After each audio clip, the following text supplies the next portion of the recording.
We know the grid is undergoing massive change, which creates massive opportunities for local energy.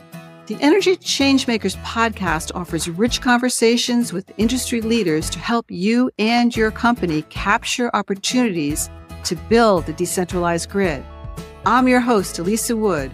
Welcome to the Energy Changemakers podcast. Hey everyone, Elisa Wood here from Energy Changemakers. So what if we could solve one of today's big electric grid problems without building more power plants? That's the idea behind a new concept called Bring Your Own Capacity that Voltus has rolled out for data centers. The capacity comes from distributed energy resources, solar, EVs, demand response, etc., rolled together into a virtual power plant.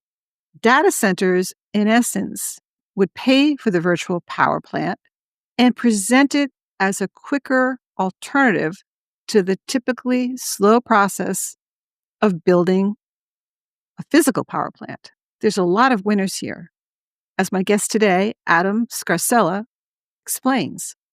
He's Vice President of Digital Infrastructure Sales at Voltus. This is intriguing. Here we go. Hello, Adam Scarsella. Thank you so much for being on the Energy Changemakers podcast today. How are you? I am doing well, Elisa. Thank you so much for having me. How are you today?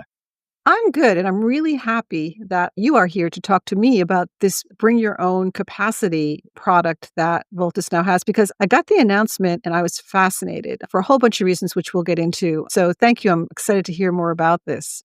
Let's get started by talking about what the landscape is out there with data centers and wholesale markets and the grid that made you start to think about this different approach. It's evolving and it's growing like crazy between data centers, hyperscalers, even just bringing back to the US manufacturing and large loads. Every day feels like something new, and you've got to stay on top of it. And I've been at Voltus for 7 years now. It's a constant evolution. It really is. It feels like the last couple years in particular, we've seen a changing of the landscape. We've seen market signals indicating that there was more need for virtual power plants or VPPs through record high capacity pricing in MISO or PJM.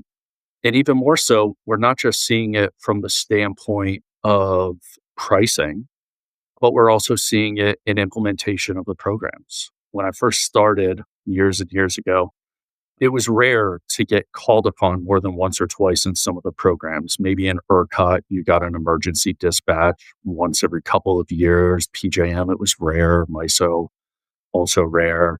We kind of evolved, got into different markets where maybe we saw multiple dispatches in a week or a month. But really, this summer hit like crazy compared to normal. And it's further indication that VPPs are needed. I'd say we probably saw more emergency-based dispatches between PJM, New York, and Ontario than we probably had seen the entirety of the other 6 years of me being at Voltus combined. That's amazing. And it's all before, like I said, it's record pricing. We're seeing massive amounts of dispatches. In fact, our platform has handled at least one dispatch every single day for at least the last year. I think we're actually up to like the last 15, 16 months, something of that nature. Wow. Things have changed a lot. Let's talk a little bit about why they're changing. What is causing the strain on the grid that's requiring virtual power plants to step in and provide capacity? There are a few different reasons at the end of the day. We're seeing a lot more retirement of coal generation. Sometimes we're seeing nat gas retirement or issues with nat gas generators. As well, we're seeing a lot of intermittent generation coming online. Your solar, your wind. We're starting to see grid scale batteries fill the need in places like ERCOT and expanding more robustly. But That's one side of the equation is a generation stack. As we do move towards a clean energy future, it's not going to be without the energy transition needs, of which VPPs come into play. On the other side of the equation is just kind of forward looking and not even forward looking in all reality, current, but also forward looking growth on the electric grids. ERCOT, we've seen gigawatts worth of growth here in the last 5 years or so, with them projecting to basically, I believe, double their peak demand here in the next 5 or so years. We're seeing PJM forecasting 30 plus gigawatts of load coming online, MISO similar. We're seeing a massive influx, like we talked about earlier, of hyperscalers, other traditional data centers, even manufacturing loads coming online and putting strain on the electric grid, further exacerbating some of the problems that we're seeing right now. Yeah, it's such an unusual time because for decades there was no growth, and now suddenly these wholesale markets, the grid, are getting slammed very quickly.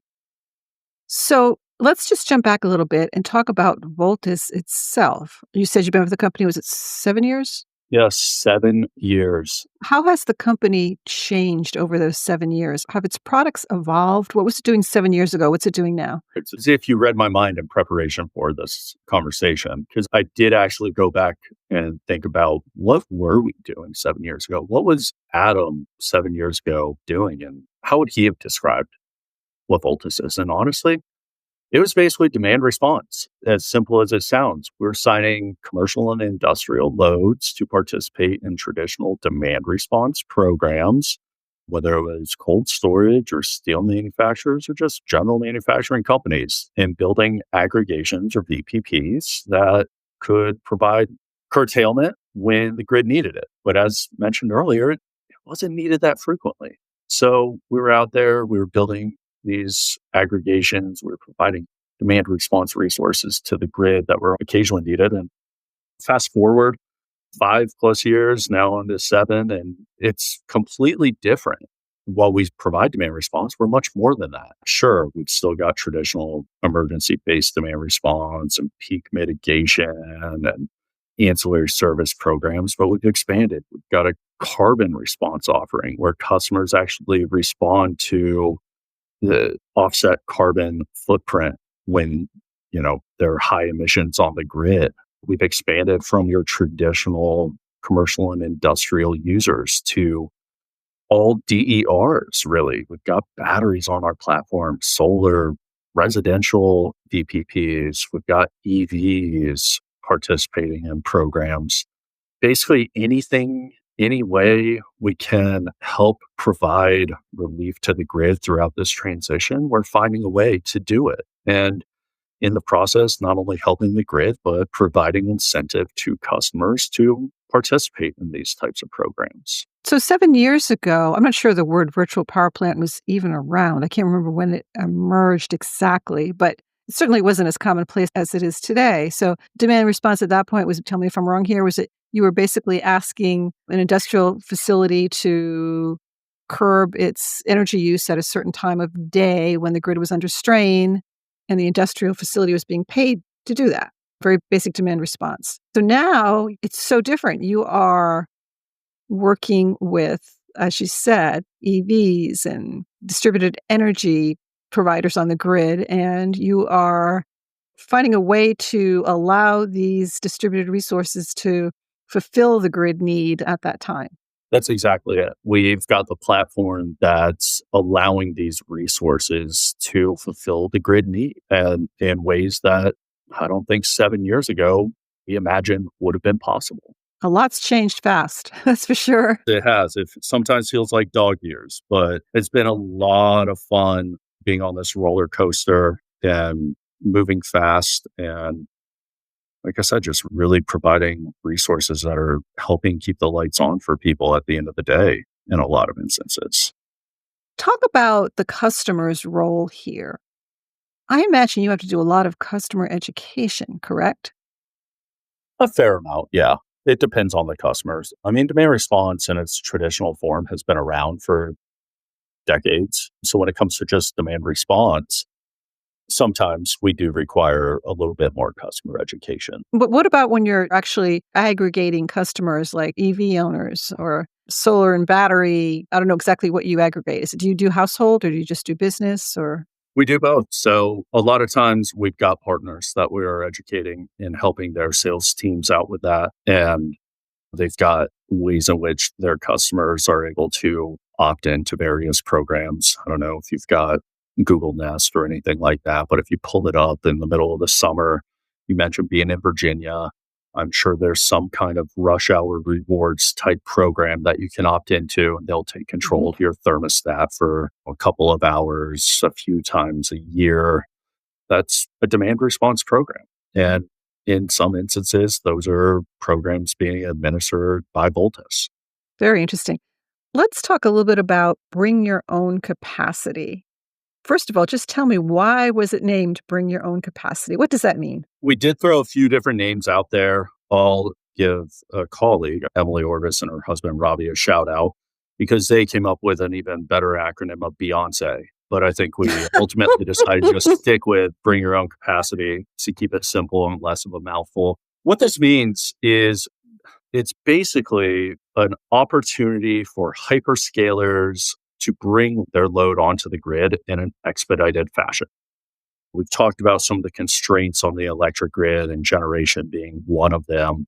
As many of these hyperscalers are looking to set up facilities within the United States, they're going out, they're finding land, and then they're talking to the utility, and the utility is saying, hey, based upon your peak demand and when it will be, we don't have enough generation to fulfill or meet your demand. But we will in 5 to 7 years. So if you can hang out for 5 to 7 years, we've got the solution for you.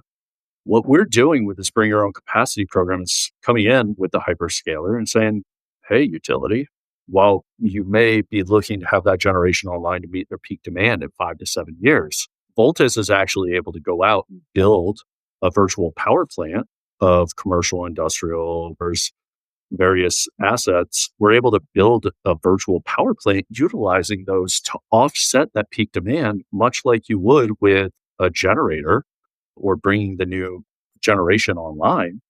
And we can stand that up in a year or two.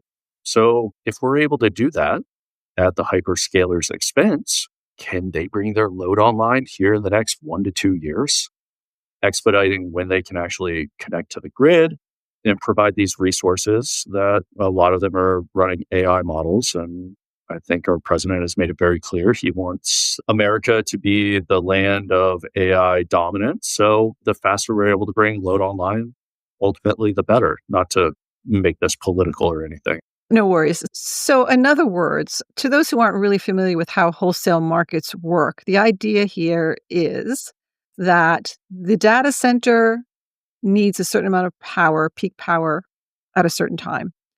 And it's very difficult to build power plants right now to meet that demand. So instead of building the power plant, what they're doing is they are, or you are for them, aggregating capacity that's coming from all these distributed energy resources out there, which don't have much capacity on their own. An EV doesn't have much capacity on its own, but you bring in a fleet or other things, and you've got more.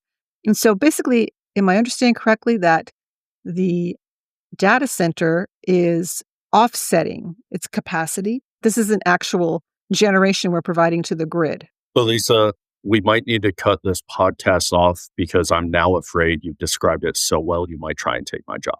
But that's exactly it. It's taking these resources, buying their capacity credits, and transferring it over to the utility in exchange for faster interconnection to the grid. And at the end of the day, it's actually a phenomenal thing for the grid and the local utility as well. I don't know how much you followed some of the news related to hyperscalers. God knows it changes every single day. But here in the last few weeks, there's been a lot of uproar, if you will, in the states of Indiana and Wisconsin about some of these hyperscale projects coming online from the communities related to just, hey, we think our power pricing is going to increase, or the noise, everything like that. So there are valid concerns there. What we're able to do here is actually go out in the local area and pay commercial industrial users or DERs to be a part of this VPP, keeping the money within the local community and also helping to, yeah, exactly like you said, offset the overall peak being brought on by the hyperscaler. So the hyperscaler is basically paying the community. It's providing a resource to the community, which is a reversal of what we hear so much. We keep hearing that data centers are coming in. It's going to be a drain on the water supply. It's going to be a drain on the electric supply. It's going to be noisy. It's going to be this. But in this case, they're actually offering something to the community. Exactly. Very interesting. What I find fascinating too about this bring your own capacity is that we talk a lot about problems on the grid and how to solve them. And we often seek approaches to solve them by building things, by building transmission, by building new power. But what you're offering here, it seems to me, is actually just a contract, a new way of contracting for resources that creates greater efficiency because it reduces the need to build these new things. Instead, you're going out in the community and saying, hey, it actually exists here. Let's just use this.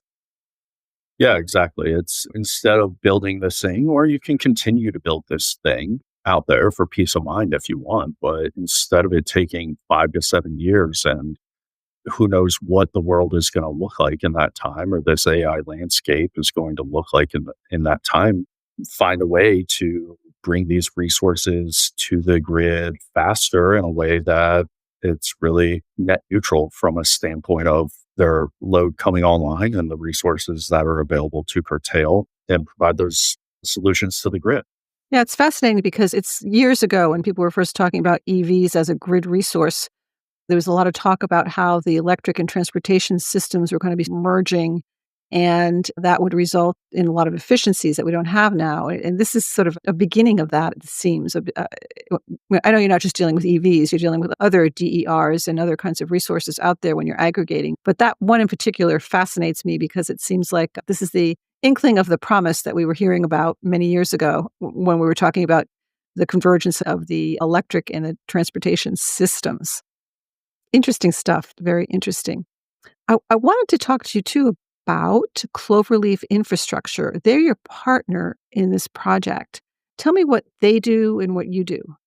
Yeah. So in this case, Cloverleaf is building out the infrastructure for this hyperscaler, and we are working with them and the utility in order to understand how much load is actually required as part of this BPP in order for them to get interconnected to the grid faster. And then with that understanding, we're going out and in that community working on building this virtual power plant.